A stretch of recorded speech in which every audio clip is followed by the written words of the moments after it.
Powered by the Inside the Birds podcast. Now, live from inside the Matt Black Kia Studios. This is Football at 4. Football at 4 is powered by the Inside the Birds podcast, and it's brought to you by Caesars Entertainment Group of Atlantic City. Come experience the ultimate sports destinations all season long at the Wild Wild West, Tropicana, and Harrah's Resort Atlantic City. Book your game day experience today at Caesars.com. Geoff Mosher from the Inside the Birds podcast is here. The Eagles off on Sunday, but there's plenty of stuff to dive into as they get ready for the Las Vegas Raiders. Geoff Mosher from the Inside the Birds podcast, which dropped this morning. You can take a listen to that for all the latest Eagles news and notes, and right here during Football at 4. What's going on, Moshe? How you doing, Mike? Did you have a good weekend? I did have a good weekend, and, when the Eagles don't play on that Sunday, like I power washed my porch yesterday, you do stuff, right? I'm listening to productive, yeah. Yeah, you feel like productive, and the weight of now what I did do yesterday, I have YouTube TV, so I was outside, had the TV on, power washing, listening on the radio, all that kind of stuff, and I watched a lot of the NFC race. To me, I feel like there's 5 legitimate lock playoff teams already in the NFC. Divisions are already running away. The Rams or Arizona, one of those teams are going to win the division. The other one's going to be a legit wild card. And then I feel like it's wide open after that. So I'll ask this. In the wide openness, which right now New Orleans at 3-2 and Minnesota at 3-3, is Philadelphia a part of the wide openness? I think that's to be determined. I certainly think they can be. And we've talked about these games coming up against Las Vegas, Detroit, Denver, New Orleans as those kind of games where you'll get a better feel for who the Philadelphia Eagles are. If you can kind of, in the next 5 or 6 games go 3-3, 4-2, then you'll start to feel a little bit like things are trending better for the Eagles. You might feel like the Eagles are a little bit like the Giants last year. I think they started off, 0-6 or 1-6. And then obviously at the end of the year, if the Eagles don't lose that game to Washington, Giants win the division. So, yeah, I think there'll be an opportunity. There's 2 teams to watch, right? The Bears and the Vikings. They seem to be these uneven teams, and you're not sure what to expect. The Vikings look a lot better over the last 2 weeks than the way they started. The Bears play good defense. They obviously have their offensive doldrums. And then, of course, the Saints, you can throw them in the mix, and then the 49ers. Who are they really? Are they going to be a team that kind of catches fire and over the second half and makes that last spot difficult to get? Or are they going to be just like the Eagles and kind of up and down and up and down? Yeah, I know Carolina, by the way, they're in that mix too. They lost team, again. Yep. And it's funny because I just saw somebody tweet out the Eagles have the easiest schedule remaining according to the FPI, ESPN, whatever. So in other words, they don't have Tampa Bay. They don't have Kansas City. They do have Dallas again. I guess the other game on the schedule that is is the Chargers. Every other game, I think you could say you're going to be competitive in, unless obviously injuries come into play. But right now, as situated, they should be competitive pretty much the rest of the schedule until they play Dallas. That Charger game's interesting because it's here, and the Chargers just got Rochambeau this week. They were terrible in that game. Yeah, but you should be competitive the rest of the way. You should be. I mean, I think that's a fair expectation. Look, we've said that with the Eagles' offensive and defensive lines, they should be competitive in almost every game. Obviously, we talked about the first 6 games. You got the Super Bowl champs, the 2 years ago Super Bowl champs, and the Cowboys looked like they were going to be a very good team offensively, and their defense has improved. So you can sort of understand from a big picture standpoint why their record is what it is. Now, some of how they got there can be perplexing, and it's been talked about.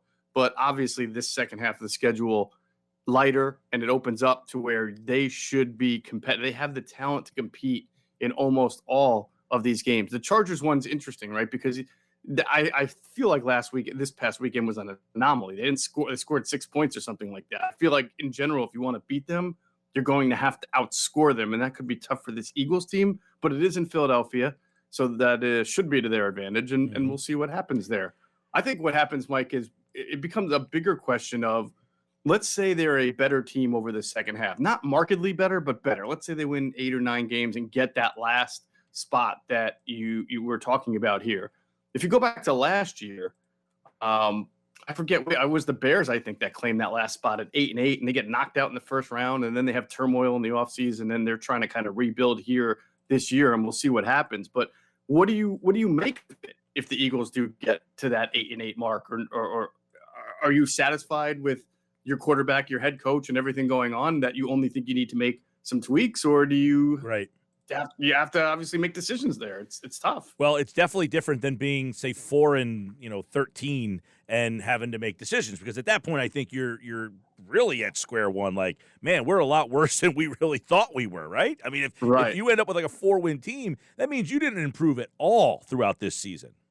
Sure, but I'll go back to the Giants. They were very improved over the last half of last year, to the point where they were in it for the division title at the end, and then they made a series of moves because they thought they were ready to take that next step. They signed Galladay, Adoree Jackson, drafted Tony after they traded down, and they were feeling good about themselves. And now they stink. So I don't know if maybe they felt too good about themselves. I mean, you never penalize a team for trying to add talent. I'm sure they would have done this regardless, but it can be a hoodwink a little bit, on how you finish and what you are at the end of the year. Yeah, Geoff, let's talk about some of the things that are going on. Lane Johnson today finally kind of filled us all in on what's going on here, and obviously he's saying, hey, depression, anxiety, but he's back. I mean, does that mean he's back playing right away? I know that kind of feels like, hey, the guy just got back from depression and anxiety. We're asking if he's playing, but obviously he is back with the team now. Does that mean they're going to integrate him right back into the lineup? Yeah, I guess we'll see. I don't have a direct answer for that. I imagine that he would not have come out and said, hey, I'm back, if it meant he was not going to be ready for practice, because he's been back in Philly for a little while here, and they've taken their time to go through whatever they need to go through to get him to the point where he can say, I'm back. And now I would imagine he'll be back there at right tackle at practice, and we'll see how it goes from here. Right, and then we would imagine that Mailata moves back to the left side. I would think so. I really think so. I think Dillard goes back to being a backup, and your guards stay at Landon Dickerson on the left side and Jack Driscoll on the right side. You almost have to in that situation, though, Moshe. I mean, you signed the guy to a mega contract. You can't all of a sudden deem that contract was a mistake and say, well, Dillard played pretty well, we're going to just stick with him. I mean, that would look terrible. Yeah, I don't. And then what would you do with Jordan Mailata? Would you try to move him to guard? You wouldn't do that. So you play your best five, and Lane Johnson and Mailata at right and left tackle are part of your best five. All right. Also, let me get your take now that Ertz has been traded. First, let's start with, we talked a lot in the offseason. We'd all thought he got traded and what they could get for him. Did Howie Roseman get what he could? I mean, would you suggest that deal was the best deal and that they held out long enough and they got the best they could? Well, they certainly held out long enough. I would agree with you on that. And they probably did get the best deal they could. And it goes back to the offseason. They didn't trade him because they thought that they could get better. And at the end of the day, they did not.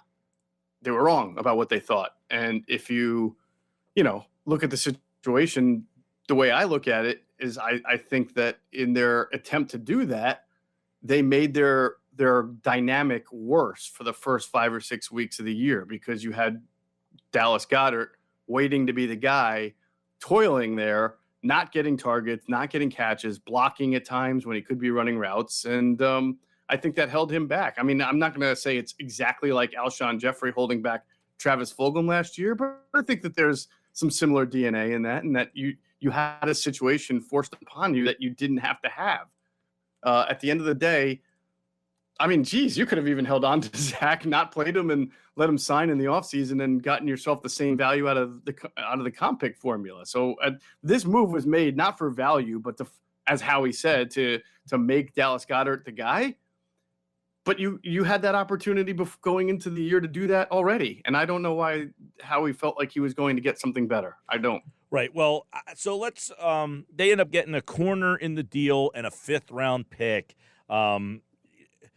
Was there any thought of you that says, hey, maybe you should have seen what you could have got for Goddard? Well, knowing that both are free agents, even if you got a 2nd-round pick or a third, I mean, you're not going to get a 2nd-round pick for Goddard, maybe a 3rd-round pick, and then Ertz walks at the end of the year. What do you have?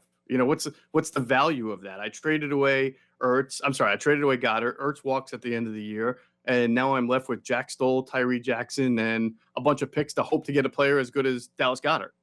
So to me, it wouldn't have made much sense. Okay. Oh, yeah. I know that, just kind of thinking outside the box is, hey, if I got a pick that was a second rounder as opposed to a fifth rounder, I keep Ertz and try to sign him, because Ertz has played.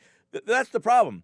You can't tell whether Goddard is the guy because he hasn't got enough playing time. You can't tell if Ertz is kind of washed up, which he doesn't appear to be, or if he's the same player that he was because he doesn't get, so how do you feel that Goddard now will make out because of this? I think Goddard gives them something that they desperately need, and that's kind of a physical element to their offense. They don't have a running game right now, so they're not very physical in the trenches in that standpoint. They're not very physical at wide receiver. Dallas Goedert is a guy, and I know he doesn't have a whole lot of catches, but I think he's averaging 14.3 per catch this year, which is probably second highest on the team. And it's not like he's a deep ball runner. He's a guy that when you put the ball in his hands, you can see him break tackles, run through guys. I mean, he's good at that. And, this team badly needs some intermediary level wide receiver who can move the chains that way. So I think that he's going to wind up, as long as the quarterback and the offense can feature him and figure out a way to get him the ball. I think we've seen every time that Dallas Goedert has had a chance to be a weapon in the passing game, he's been a weapon in the passing game. And I would expect that to continue. You would hope so. Now, is there any hypothesis as to why they haven't been able to get both Ertz and Goddard the ball more featured? Like, I look at it and say, I'm watching now, obviously their offense struggled last night, but Seattle in the third quarter, I thought they did a really good job play action. They limit things for Geno Smith, but they did things in the play action game where Geno got some good looks. Like, I feel like Geno Smith right now is where they should be looking at Jalen Hurts a little bit. Well, right? If that's their answer, we're going to make Jalen like Geno. I think we already have our answer then for long-term quarterback. But I'm with you in that the hypothesis that I have that I think is pretty clear is that they don't have an offensive identity. Not that they lack one. Which is a question you asked Sirianni the other day, and his answer was mind-boggling. Yeah, yes, among many of his answers. So it's not that they don't have an offensive identity in their minds. They just don't have one on the field. And clearly what they've got to do is get the ball in the hands of guys who make plays for them, who are proven playmakers. One would be Dallas Goedert. Another would be, hold on to your hats, everybody, Miles Sanders. Those are guys they have to figure out better ways to get the ball to. So I do think that they will try to figure out ways to get the ball to Dallas Goedert now that he's the number one receiver. And you even heard Howie talk about how he's not going to be here at a discount. So they've got to figure out, not only to use him, but to maximize his value because they want to sign him to an extension. Right. So obviously Goddard will hopefully get an uptick in usage anyway. And hopefully we'll see how that kind of reinvigorates or helps this offense. Like, I don't want to make it sound like this offense has been, flat. They scored 30 points more times this year than all of last year already. They have had some moments. It's just very frustrating the way they're getting there sometimes. And a lot of that goes back to the quarterback play. And I thought last week he kind of struggled a little bit. And, you asked about an identity, and Sirianni tells you, well, most teams don't know what their identity is.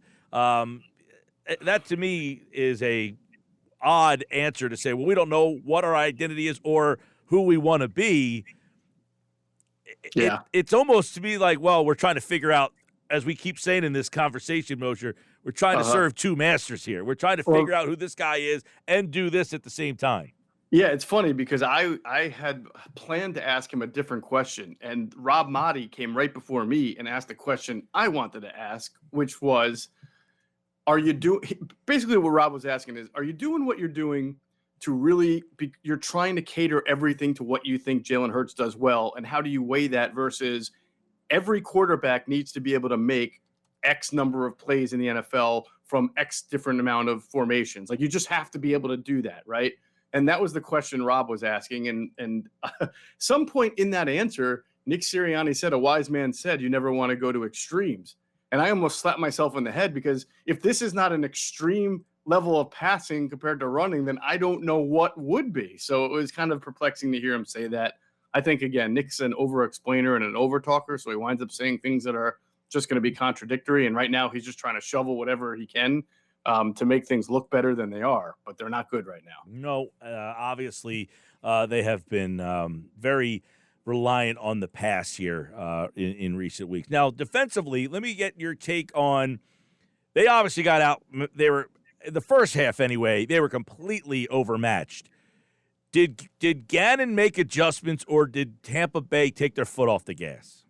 A little bit of both. I mean, first of all, they didn't take their foot fully off the gas because they did go for it on a fourth down where they probably should have just kicked a field goal if you go back and look on it. So they stayed aggressive from a play calling standpoint. Gannon did change things. He was very soft in the first quarter for his coverages. He did force the issue a little bit more moving forward.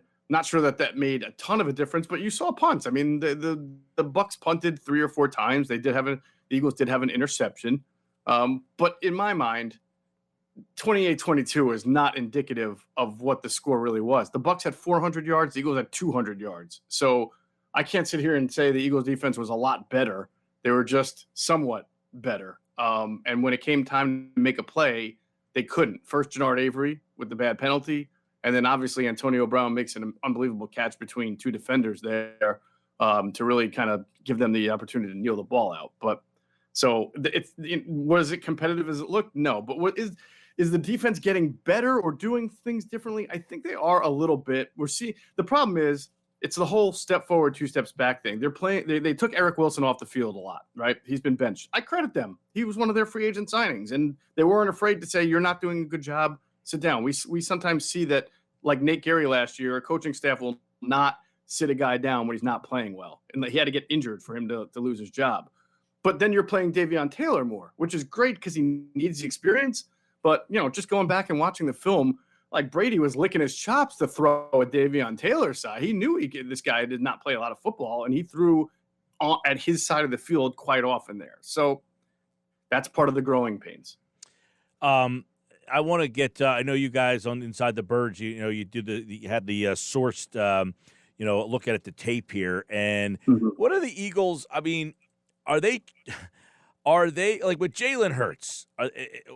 What are they seeing from him? Is the team putting too much in his lap? Are they trying too much to help him? What do you kind of see? What do people see about how they're kind of handling Hurts now through 6 games? Yeah, so I think people have some fair criticisms of the offensive structure, but there are also some plays that Jalen is just not making, and it's not the offensive play caller's fault. He has a tendency. Greg Cosell was on this last year. He noticed it from Jalen's tape in the 4 games he played last year. Tendency to leave the pocket early. We've seen that. Tendency to drop the eyes, meaning you're not looking downfield while you're leaving the pocket. We've seen that. And also lately, when he has to throw a deep ball, he lowers his arm. Like he has to wind up, because he doesn't have great arm strength, like a Lamar Jackson or a Josh Allen. The unfortunate thing is people don't always understand arm strength. They think if you can throw the ball 50 or 60 yards in the air, that's great arm strength. That is not.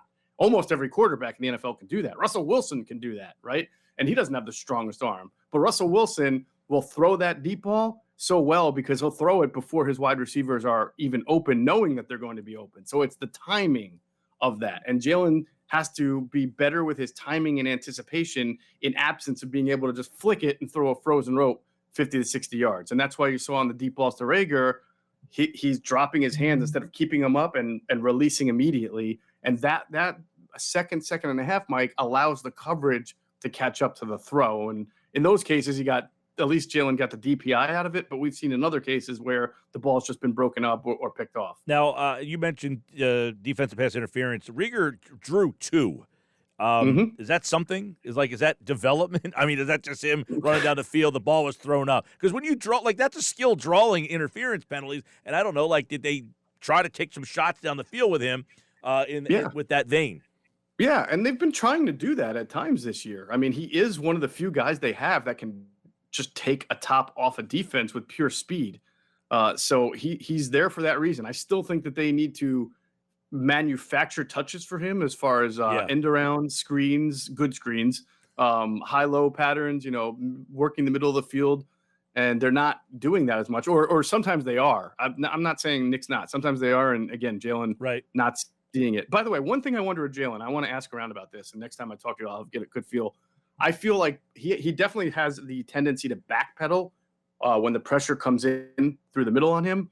And I do wonder, at only being 6'1" with a pretty large offensive line in front of him, if he's obstructed from seeing the field a whole lot. Russell Wilson's very short, but you also notice Russell, they get him outside of the pocket a lot, or he does a good job of navigating around the pocket, around the blocking to see what he needs to see. And I wonder if that's holding him back. Do you think that, like, I don't know, was Dillard getting whipped the other night? I mean, because it felt like Ertz was taking the ball and literally, like, it was like almost like a sprint option right. It felt like he was getting out of that pocket, like, immediately. Yeah, thank you for bringing that up, because that's another tendency you're seeing, not only just fleeing the pocket early, but also it's the right side of the field for him a whole lot. I mean, it's got to be like 60 to 70% of where he's looking to throw is on the right side of the field, and that's making him somewhat predictable. And it's not just always an Andre Dillard thing. You're going to obviously funnel the pressure, right, a certain way if you know he's only looking there. So you're going to funnel it off his blind side because you know he's looking right, and bam, you start to – I mean, Shaq Barrett, I was shocked how quickly he could get up on a guy like Jalen Hurts who can clearly run, but they were on to something there. All right, Eagles and the Raiders this week. Moshe will be back on Wednesday to kind of give us some more, deeper look at the matchup and some of the news and notes around this team. Let me ask you this. Normally, we'll leave with this because normally on a bye week, their bye week isn't until way late in the year. You know, you do self-scouting and maybe some depth chart changes. Do we see any of that happening for, I was going to say Oakland, Vegas? Maybe. I think that's definitely a good point. And then, I know Howie said he's not going to be a seller, but he just pawned off Zach Ertz for basically nothing and said that's so that we can look at Dallas Goedert more. So to me, when he says we're not going to be a seller, what I see is I don't slam the door on him making any trades. He's just always going to couch it that it's best for the team and they still expect to compete. Fletcher Cox? The seller has that whole it's sure, absolutely.